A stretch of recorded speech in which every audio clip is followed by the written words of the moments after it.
The ranch stretched across the endless plains like a forgotten scar on the land, miles of dry earth and brittle grass stretching in every direction. Wooden fences leaned at awkward angles, some broken altogether, with posts that had long ago stopped standing proud. The barns bore the marks of storms and seasons, the roofs patched and walls weathered gray. For years, no one had come down the dirt road that led to this place except the post rider, and even he had stopped after realizing the old rancher had no one to write to and no letters to receive. Cole had grown used of the silence, a silence so deep that even the wind seemed heavy as it passed through. His cattle were few and scattered, more a reminder of what once had been a thriving ranch than a livelihood now. Cole himself was as much a part of the land as the rocks and scrub brush. His hands were hardened, lined with cuts and scars from years of rope and iron. His face was sunburned, his skin like leather, with lines etched not just from age but from years of loneliness pressing down on him. He'd lived by rhythm older than memory, awake before dawn, tend to what needed tending, eat what little he could make, then watch the day die in the same chair on the porch he'd sat in for years. Sometimes he would let his eyes follow the horizon where the land swallowed the sky in a blur of gold and dust. Out there, he imagined, was the world he had left behind, the towns full of laughter, voices, and families that gathered by lamplight. But the world had turned its back on him. Or perhaps he had turned his back on it. Either way, the only company he had now were the coyotes that cried at night, their haunting howls drifting across the empty fields like the echo of his own solitude.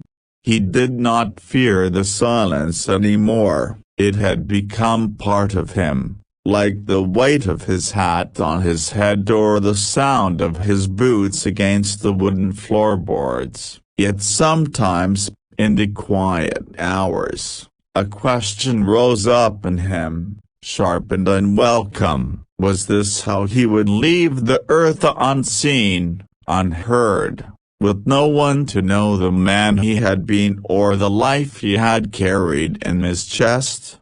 The evening sky was heavy with the weight of a storm, dark clouds rolling low across the horizon, their edges glowing faintly with the last traces of fading sunlight. Cole sat on his porch as he always did, hat tilted low, a half-empty cup of bitter coffee cooling in his hand. The air smelled of rain and dust, and the stillness carried that uneasy silence before thunder breaks. He had long since grown used to the sound of nothing but the wind whistling through the empty fields, so when he heard the faint crunch of gravel, his first thought was that it was his mind playing tricks again. He leaned forward, straining his ears. And there it was again, steps,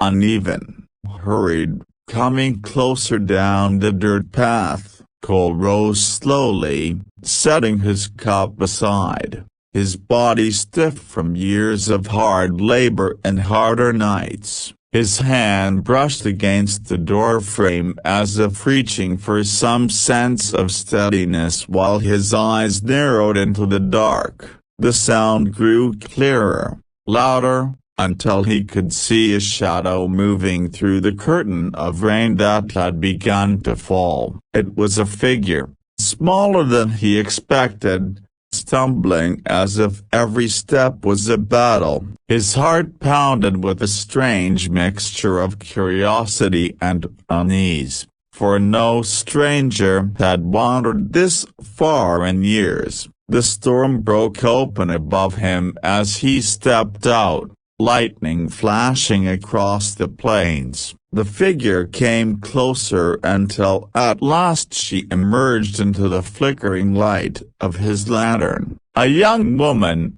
her dress clinging to her from the downpour, strands of wet hair plastered to her face. Her hands trembled as she clutched at her chest, her breaths shallow and ragged, as though she had run far. Cole had barely taken in the sight of her before she collapsed forward, landing on her knees at his doorstep with a soft cry that was nearly swallowed by the thunder.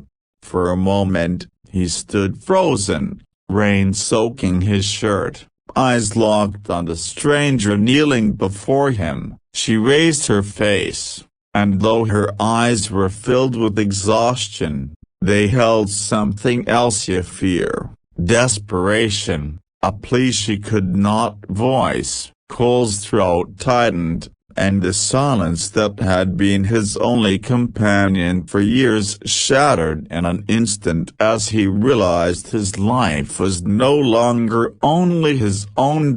Inside the dimly lit cabin, the crackle of the fire filled the silence between them. Cole had brought the girl in from the storm, given her a dry blanket and one of his old shirts that hung loose on her small frame. She sat near the hearth, her knees drawn up, the blanket pulled tightly around her shoulders as if she feared the world might strip it away from her at any moment. Her eyes flickered to him now and then, but she rarely held his gaze. When she finally spoke, her voice was softer and unsteady, a sound so fragile that Cole found himself holding his breath just to hear it. Her name was Elena. Beyond that, she offered little, as though each word might open a door she wasn't ready to walk through. Cole did not press her,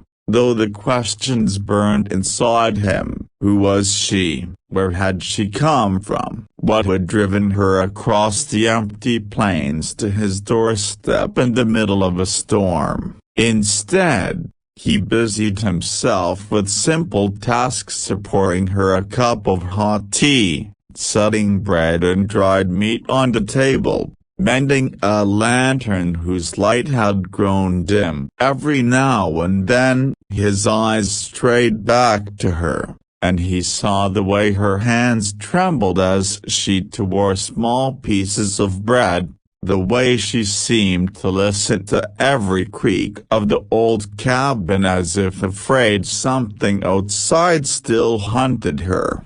Though Cole had lived alone for years, her presence filled the space with something he hadn't felt in a long time: an unspoken reminder of warmth, of life beyond silence. She said little, but in her silence there was meaning, a weight that pressed against his solitude and softened it. He caught himself wondering about her past, about the road that had brought her here, but he also noticed the faint relief in her shoulders each time the fire crackled, as if for the first time in days she felt safe.